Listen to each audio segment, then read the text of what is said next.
شروع اللہ کا نام لے کر جو بڑا مہربان نہایت رحم والا ہے۔ الف لام را، یہ کتاب روشن کی آیتیں ہیں۔ ہم نے اس قرآن کو عربی میں نازل کیا ہے تاکہ تم لوگ سمجھ سکو۔ اے پیغمبر، ہم اس قرآن کے ذریعے سے جو ہم نے تمہاری طرف بھیجا ہے تمہیں ایک نہایت اچھا قصہ سناتے ہیں، اور تم اس سے پہلے بے خبر تھے۔ جب یوسف نے اپنے والد سے کہا کہ ابا، میں نے خواب میں 11 ستاروں اور سورج اور چاند کو دیکھا ہے، دیکھتا کیا ہوں کہ وہ مجھے سجدہ کر رہی ہیں۔ انہوں نے کہا کہ بیٹا، اپنے خواب کا ذکر اپنے بھائیوں سے نہ کرنا، نہیں تو وہ تمہارے حق میں کوئی چال چلیں گے۔ کچھ شک نہیں کہ شیطان انسان کا کھلا دشمن ہے، اور اسی طرح اللہ تمہیں برگزیدہ و ممتاز کرے گا اور خواب کی باتوں کی تعبیر کا علم سکھائے گا، اور جس طرح اس نے اپنی نعمت پہلے تمہارے دادا پر دادا ابراہیم اور اسحاق پر پوری کی تھی، اسی طرح تم پر اور اولاد یعقوب پر پوری کرے گا۔ بے شک تمہارا پروردگار سب کچھ جاننے والا ہے، حکمت والا ہے۔ ہاں، یوسف اور ان کے بھائیوں کے قصے میں پوچھنے والوں کے لیے بہت سی نشانیاں ہیں۔ جب انہوں نے آپس میں تذکرہ کیا کہ یوسف اور اس کا بھائی ابا کو ہم سے زیادہ پیارے ہیں، حالانکہ ہم جماعت کی جماعت ہیں، کچھ شک نہیں کہ ابا کھلی غلطی پر ہیں۔ یوسف کو یا تو جان سے مار ڈالو یا کسی ملک میں پھینک آؤ، پھر ابا کی توجہ صرف تمہاری طرف ہو جائے گی، اور اس کے بعد تم نیک لوگوں میں ہو جاؤ گے۔ ان میں سے ایک کہنے والے نے کہا کہ یوسف کو جان سے نہ مارو، کسی اندھے کنویں میں ڈال دو کہ کوئی راہگیر اسے نکال کر کسی دوسرے ملک میں لے جائے گا۔ اگر تم کو کرنا ہی ہے تو یوں کرو۔ یہ مشورہ کر کے وہ اپنے والد سے کہنے لگے کہ ابا جان، کیا سبب ہے کہ آپ یوسف کے بارے میں ہمارا اعتبار نہیں کرتے؟ حالانکہ ہم اس کے خیر خواہ ہیں، کل اسے ہمارے ساتھ بھیج دیجئے کہ خوب میوے کھائے اور کھیلے کودے، ہم اس کے نگہبان ہیں۔ انہوں نے کہا کہ یہ امر مجھے غمناک کیے دیتا ہے کہ تم اسے لے جاؤ، یعنی وہ مجھ سے جدا ہو جائے، اور مجھے یہ بھی خوف ہے کہ تم کھیل میں اس سے غافل ہو جاؤ اور اسے بھیڑیا کھا جائے۔ وہ کہنے لگے کہ اگر ہماری موجودگی میں کہ ہم ایک طاقتور جماعت ہیں اسے بھیڑیا کھا گیا تو ہم بڑے نقصان میں پڑ گئے۔ غرض جب وہ اس کو لے گئے اور اس بات پر اتفاق کر لیا کہ اس کو اندھے کنویں میں ڈال دیں، اور ہم نے یوسف کی طرف وحی بھیجی کہ ایک وقت ایسا آئے گا کہ تم انہیں ان کے اس سلوک سے آگاہ کرو گے، اور ان کو اس وحی کی کچھ خبر نہ ہوگی۔ اور یہ حرکت کر کے وہ رات کے وقت باپ کے پاس روتے ہوئے آئے، کہنے لگے کہ ابا جان، ہم تو دوڑنے اور ایک دوسرے سے آگے نکلنے میں مصروف ہو گئے اور یوسف کو اپنے اسباب کے پاس چھوڑ گئے تو اسے بھیڑیا کھا گیا، اور آپ ہماری بات کو گو ہم سچ ہی کہتے ہیں باور نہیں کریں گے۔ اور ان کے کرتے پر جھوٹ موٹ کا لہو بھی لگا لائے۔ یعقوب نے کہا کہ یوں نہیں ہے، بلکہ تم اپنے دل سے یہ بات بنا لائے ہو۔ اچھا، صبر کہ وہی خوب ہے، اور جو تم بیان کرتے ہو اس کے بارے میں اللہ ہی سے مدد چاہیے۔ اور اب اللہ کی شان دیکھو کہ اس کنویں کے قریب ایک قافلہ آوارد ہوا اور انہوں نے پانی کے لیے اپنا سقا بھیجا، تو اس نے کنویں میں ڈول لٹکایا، یوسف اس سے لٹک گئے۔ وہ بولا، زہے قسمت، یہ تو ایک لڑکا ہے، اور اس کو قیمتی سرمایہ سمجھ کر چھپا لیا۔ اور جو کچھ وہ کرتے تھے اللہ کو خوب معلوم تھا، اور انہوں نے اس کو تھوڑی سی قیمت یعنی مادود چند درہموں پر بیچ ڈالا، اور وہ اس سے بیزار ہو رہے تھے۔ اور مصر میں جس شخص نے اس کو خریدا اس نے اپنی بیوی سے جس کا نام زلیخا تھا کہا کہ اس کو عزت و اکرام سے رکھو، عجب نہیں کہ یہ ہمیں فائدہ دے یا ہم اسے بیٹا بنا لیں۔ اس طرح ہم نے یوسف کو سرزمین مصر میں جگہ دی، اور غرض یہ تھی کہ ہم ان کو خواب کی باتوں کی تعبیر سکھائیں، اور اللہ اپنے کام پر غالب ہے لیکن اکثر لوگ نہیں جانتے۔ اور جب وہ اپنی جوانی کو پہنچے تو ہم نے ان کو دانائی اور علم عطا کیا، اور نیکوکاروں کو ہم اسی طرح بدلہ دیا کرتے ہیں۔ اور جس عورت کے گھر میں وہ رہتے تھے اس نے ان کو اپنی طرف مائل کرنا چاہا، اور دروازے بند کر کے کہنے لگی، یوسف جلدی آؤ۔ انہوں نے کہا کہ اللہ پناہ میں رکھے، وہ یعنی تمہارے میاں تو میرے آقا ہیں، انہوں نے مجھے اچھی طرح سے رکھا ہے، میں ایسا ظلم نہیں کر سکتا، بے شک ظالم لوگ فلاح نہیں پائیں گے۔ اور اس عورت نے ان کا قصد کیا اور انہوں نے اس کا قصد کیا۔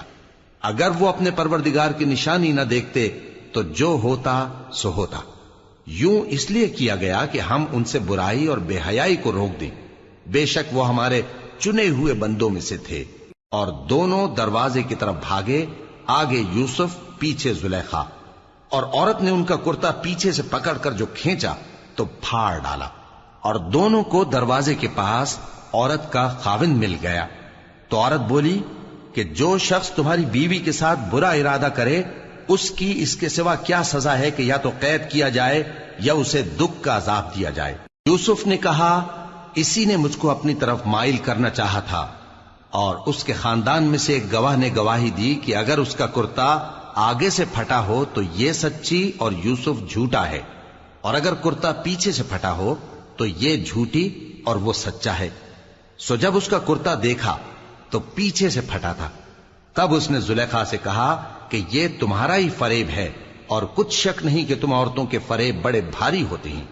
یوسف اس بات کا خیال نہ کر، اور زلیخا تو اپنے گناہ کی بخشش مانگ، بے شک خطا تیری ہی ہے۔ اور شہر میں عورتیں گفتگویں کرنے لگیں کہ عزیز کی بیوی اپنے غلام کو اپنی طرف مائل کرنا چاہتی ہے، اور اس کی محبت اس کے دل میں گھر کر گئی ہے، ہم دیکھتی ہیں کہ وہ کھلی گمراہی میں ہے۔ پھر جب زلیخا نے ان عورتوں کی گفتگو جو حقیقت میں دیدار یوسف کے لیے ایک چال تھی سنی، تو ان کے پاس دعوت کا پیغام بھیجا اور ان کے لیے ایک محفل مرتب کی، اور پھل تراشنے کے لیے ہر ایک کو ایک ایک چھری دی، اور یوسف سے کہا کہ ان کے سامنے آؤ۔ جب عورتوں نے ان کو دیکھا تو ان کا روب حسن ان پر ایسا چھا گیا کہ پھل تراشتے تراشتے اپنے ہاتھ کاٹ لیے، اور بے ساختہ بول اٹھیں کہ اللہ پاک ہے، یہ آدمی نہیں، یہ تو کوئی بزرگ فرشتہ ہے۔ زلیخا نے کہا تو یہ وہی ہے جس کے بارے میں تم مجھے تانے دیتی تھیں، اور بے شک میں نے اس کو اپنی طرف مائل کرنا چاہا مگر یہ بچا رہا، اور اگر یہ وہ کام نہ کرے گا جو میں اسے کہتی ہوں تو قید کر دیا جائے گا اور ذلیل ہوگا۔ یوسف نے دعا کی کہ پروردگار جس کام کی طرف یہ مجھے بلاتی ہیں اس کی نسبت مجھے قید پسند ہے، اور اگر تو مجھ سے ان کے فریب کو نہ ہٹائے گا تو میں ان کی طرف مائل ہو جاؤں گا اور نادانوں میں سے ہو جاؤں گا۔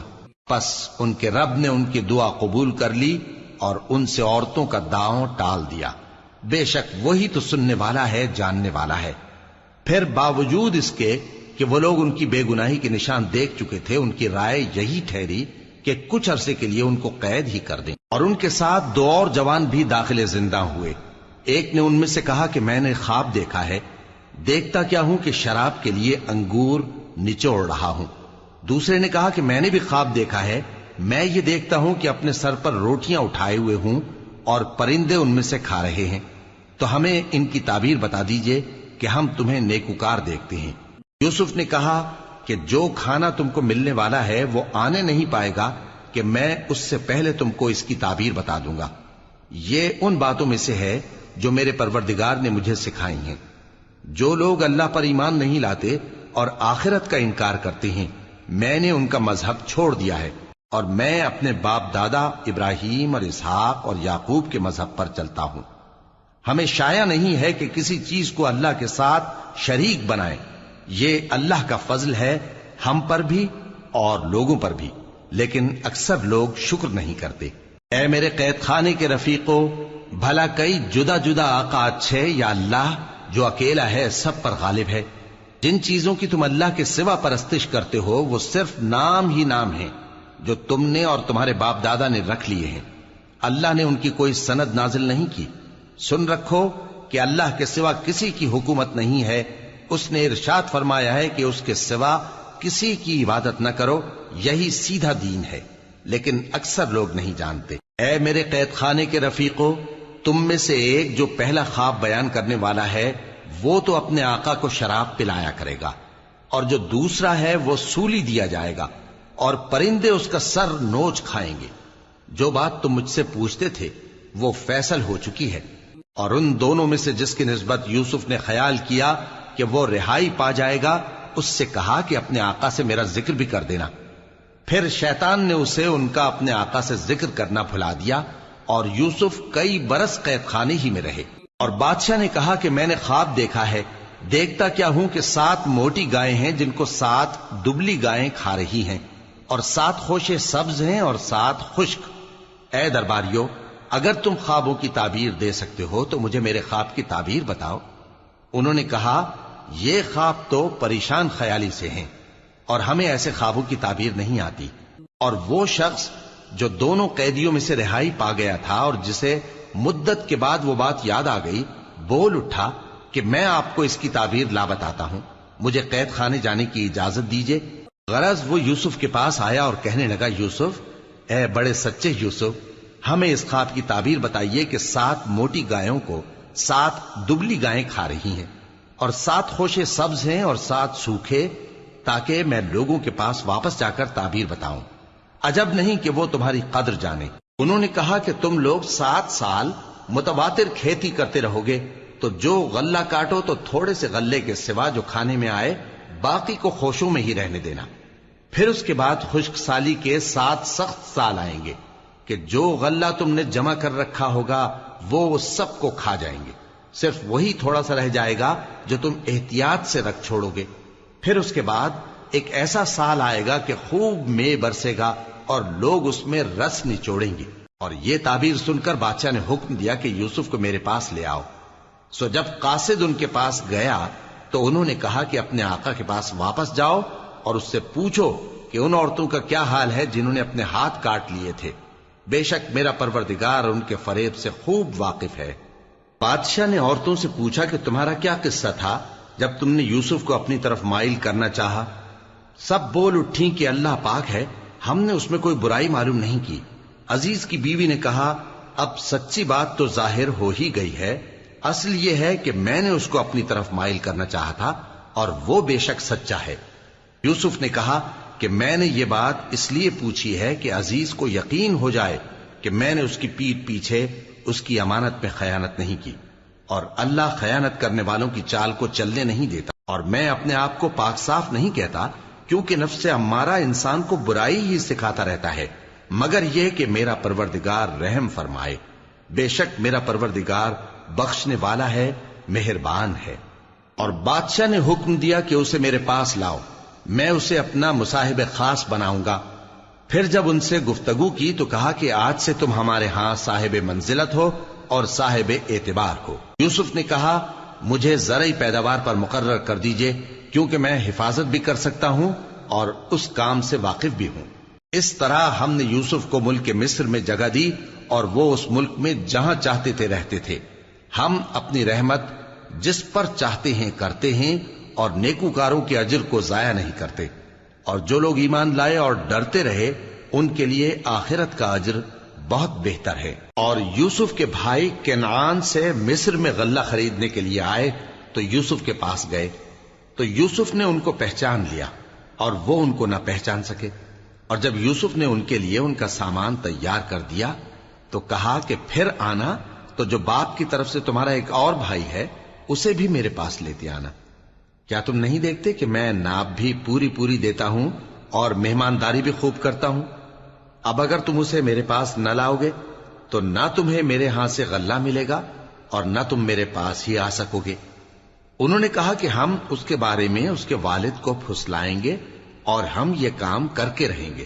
اور یوسف نے اپنے خدام سے کہا کہ ان کا سرمایہ یعنی غلے کی قیمت ان کے سامان میں رکھ دو۔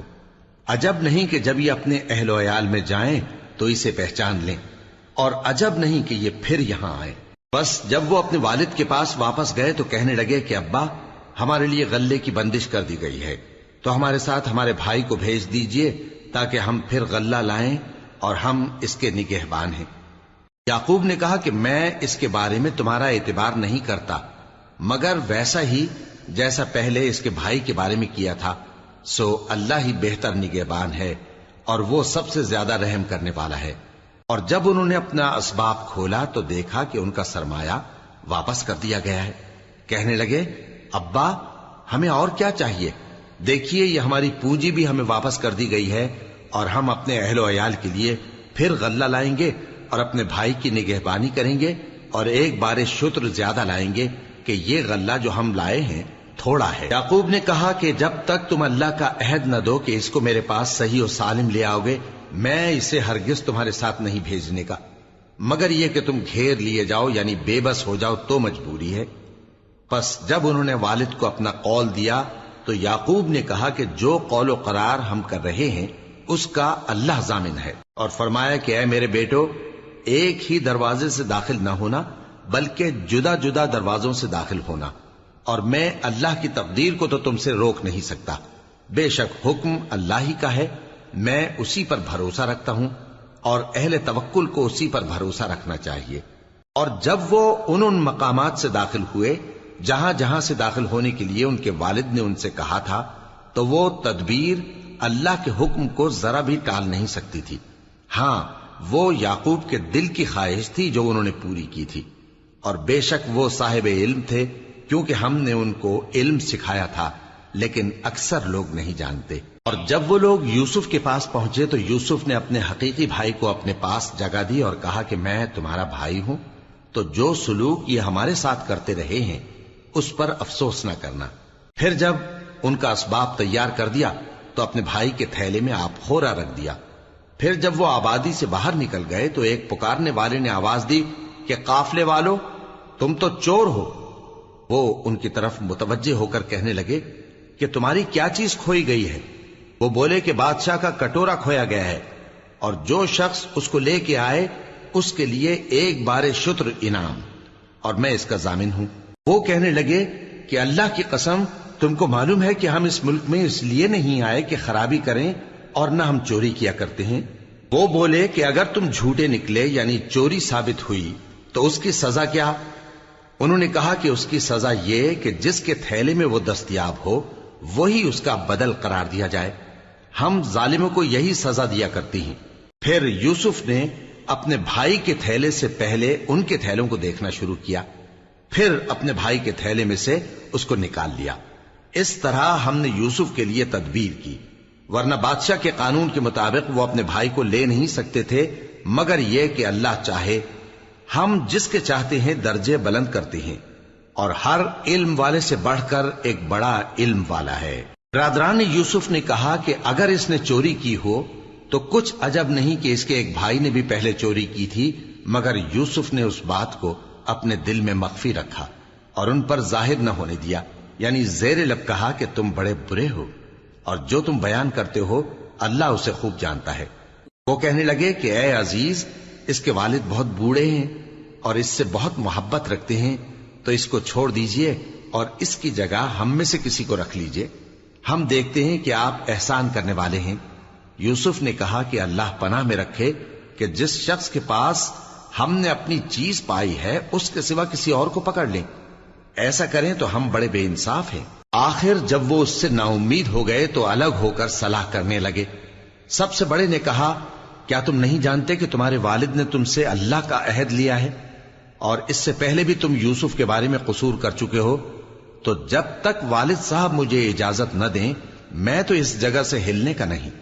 یا اللہ میرے لیے کوئی فیصلہ کرے، اور وہ سب سے بہتر فیصلہ کرنے والا ہے. تم سب والد صاحب کے پاس واپس جاؤ اور کہو کہ ابا، آپ کے صاحبزادے نے وہاں جا کر چوری کی، اور ہم نے تو اپنی دانست کے مطابق آپ سے اس کے لے آنے کا عہد کیا تھا، مگر ہم غیب کی باتوں کے جاننے اور یاد رکھنے والے تو نہیں تھے.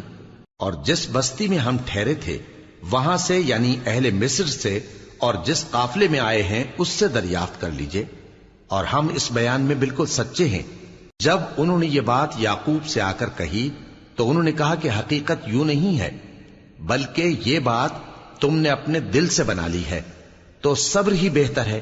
عجب نہیں کہ اللہ ان سب کو میرے پاس لے آئے، بے شک وہ علم والا ہے، حکمت والا ہے. اور ان کے پاس سے چلے گئے اور کہنے لگے کہ ہائے افسوس یوسف پر، ہائے افسوس. اور رنج و الم میں ان کی آنکھیں سفید ہو گئیں اور ان کا دل غم سے بھر رہا تھا. بیٹے کہنے لگے کہ واللہ آپ تو یوسف کو اسی طرح یاد ہی کرتے رہیں گے یہاں تک کہ آپ گھل جائیں گے یا جان ہی دے دیں گے. انہوں نے کہا کہ میں تو اپنے غم و اندوہ کا اظہار اللہ سے کرتا ہوں، اور اللہ کی طرف سے وہ باتیں جانتا ہوں جو تم نہیں جانتے. اے بیٹو، یوں کرو کہ ایک دفعہ پھر جاؤ اور یوسف اور اس کے بھائی کو تلاش کرو، اور اللہ کی رحمت سے نا امید نہ ہونا کہ اللہ کی رحمت سے تو کافر لوگ ہی نا امید ہوا کرتے ہیں. پھر جب وہ یوسف کے پاس گئے تو کہنے لگے کہ اے عزیز، ہمیں اور ہمارے اہل و عیال کو بڑی تکلیف ہو رہی ہے، اور ہم یہ تھوڑا سا سرمایہ لائے ہیں، آپ ہمیں اس کے عوض پورا غلہ دے دیجئے اور ہم پر خیرات کیجئے کہ اللہ خیرات کرنے والوں کو ثواب دیتا ہے. یوسف نے کہا تمہیں معلوم ہے کہ جب تم نادانی میں پھنسے ہوئے تھے تو تم نے یوسف اور اس کے بھائی کے ساتھ کیا کیا تھا؟ وہ بولے کیا واقعی تم ہی یوسف ہو؟ انہوں نے کہا ہاں میں یوسف ہوں، اور بن یامین کی طرف اشارہ کر کے کہنے لگے یہ میرا بھائی ہے، اللہ نے ہم پر بڑا احسان کیا ہے، جو شخص اللہ سے ڈرتا اور صبر کرتا ہے تو اللہ نیکوکاروں کا اجر ضائع نہیں کرتا۔ وہ بولے اللہ کی قسم اللہ نے تم کو ہم پر فضیلت بخشی ہے اور بے شک ہم خطا کار تھے۔ یوسف نے کہا کہ آج کے دن تم پر کوئی ملامت نہیں، اللہ تم کو معاف کرے اور وہ سب سے بڑھ کر رحم کرنے والا ہے۔ یہ میرا کرتا لے جاؤ، پھر اسے والد صاحب کے منہ پر ڈال دینا تو وہ بینا ہو جائیں گے، اور اپنے تمام اہل و عیال کو میرے پاس لے آؤ۔ اور جب قافلہ مصر سے روانہ ہوا تو ان کے والد کہنے لگے کہ اگر مجھ کو یہ نہ کہو کہ بوڑھا بہک گیا ہے تو مجھے تو یوسف کی بو آ رہی ہے۔ وہ بولے کہ واللہ آپ اسی قدیم غلطی میں مبتلا ہیں۔ مگر جب خوشخبری دینے والا آپ پہنچا تو اس نے کرتا ان کے منہ پر ڈال دیا، سو وہ بینا ہو گئے اور بیٹوں سے کہنے لگے کیا میں نے تم سے نہیں کہا تھا کہ میں اللہ کی طرف سے وہ باتیں جانتا ہوں جو تم نہیں جانتے؟ بیٹوں نے کہا کہ ابا ہمارے لیے ہمارے گناہ کی مغفرت مانگیے، بے شک ہم خطا کار تھے۔ فرمایا میں اپنے پروردگار سے تمہارے لیے بخشش مانگوں گا، بے شک وہ بخشنے والا ہے، مہربان ہے۔ پھر جب یہ سب لوگ یوسف کے پاس پہنچے تو انہوں نے اپنے والدین کو اپنے پاس جگہ دی اور کہا مصر میں داخل ہو جائیے، اللہ نے چاہا تو امن و امان سے رہیے گا۔ اور اپنے والدین کو تخت پر بٹھایا اور سب ان کے آگے سجدے میں گر پڑے۔ اور اس وقت یوسف نے کہا ابا جان یہ میرے اس خواب کی تعبیر ہے جو میں نے پہلے بچپن میں دیکھا تھا، میرے پروردگار نے اسے سچ کر دیا اور اس نے مجھ پر بہت سے احسان کیے ہیں کہ مجھ کو قید خانے سے نکالا، اور اس کے بعد کہ شیطان نے مجھ میں اور میرے بھائیوں میں فساد ڈال دیا تھا آپ کو گاؤں سے یہاں لایا۔ بے شک میرا پروردگار جو چاہتا ہے تدبیر سے کرتا ہے، وہ علم والا ہے، حکمت والا ہے۔ جب یہ سب باتیں ہو لیں تو یوسف نے اللہ سے دعا کی کہ اے میرے پروردگار تو نے مجھ کو حکومت سے نوازا اور خوابوں کی تعبیر کا علم بخشا۔ اے آسمانوں اور زمین کے پیدا کرنے والے، تو ہی دنیا اور آخرت میں میرا کارساز ہے، تو مجھے دنیا سے اپنی اطاعت کی حالت میں اٹھائیو اور آخرت میں اپنے نیک بندوں میں داخل کیجو۔ اے پیغمبر یہ اخبار غیب میں سے ہیں جو ہم تمہاری طرف بھیجتے ہیں۔ اور جب برادران یوسف نے اپنی بات پر اتفاق کیا تھا اور وہ فریب کر رہے تھے تو تم ان کے پاس تو نہ تھے، اور بہت سے آدمی گو تم کتنی خواہش کرو ایمان لانے والے نہیں ہیں، اور تم ان سے اس خیر خواہی کا کچھ صلہ بھی تو نہیں مانگتے۔ یہ قرآن اور کچھ نہیں تمام جہانوں کے لیے نصیحت ہے، اور آسمان و زمین میں بہت سی نشانیاں ہیں جن پر سے یہ گزرتے ہیں اور ان کو نظر انداز کر دیتے ہیں، اور یہ اکثر اللہ پر ایمان نہیں رکھتے مگر اس کے ساتھ شرک بھی کرتے ہیں۔ تو کیا یہ اس بات سے بے خوف ہیں کہ ان پر اللہ کا عذاب نازل ہو کر ان کو ڈھانپ لے، یا ان پر ناگہاں قیامت آ جائے اور انہیں خبر بھی نہ ہو؟ کہہ دو میرا رستہ تو یہ ہے، میں اللہ کی طرف بلاتا ہوں سمجھ بوجھ کر، میں بھی لوگوں کو اللہ کی طرف بلاتا ہوں اور میرے پیراؤ بھی، اور اللہ پاک ہے اور میں شرک کرنے والوں میں سے نہیں ہوں۔ اور ہم نے تم سے پہلے بستیوں کے رہنے والوں میں سے مرد ہی بھیجے تھے جن کی طرف ہم وہی بھیجتے تھے۔ کیا ان لوگوں نے ملک میں سیر و سیاحت نہیں کی کہ دیکھ لیتے کہ جو لوگ ان سے پہلے تھے ان کا انجام کیا ہوا؟ اور متقیوں کے لیے آخرت کا گھر بہت اچھا ہے، کیا تم سمجھتے نہیں؟ یہاں تک کہ جب پیغمبر نا امید ہو گئے اور انہوں نے خیال کیا کہ اپنی نصرت کے بارے میں جو بات انہوں نے کہی تھی اس میں وہ سچے نہ نکلے، تو ان کے پاس ہماری مدد آ پہنچی، پھر جسے ہم نے چاہا بچا دیا، اور ہمارا عذاب اتر کر گناہگار لوگوں سے پھیرا نہیں کرتا۔ ان کے قصے میں عقل مندوں کے لیے عبرت ہے۔ یہ قرآن ایسی بات نہیں ہے جو اپنے دل سے بنائی گئی ہو، بلکہ جو کتابیں اس سے پہلے نازل ہوئی ہیں ان کی تصدیق کرنے والا ہے اور ہر چیز کی تفصیل کرنے والا، اور مومنوں کے لیے ہدایت اور رحمت ہے۔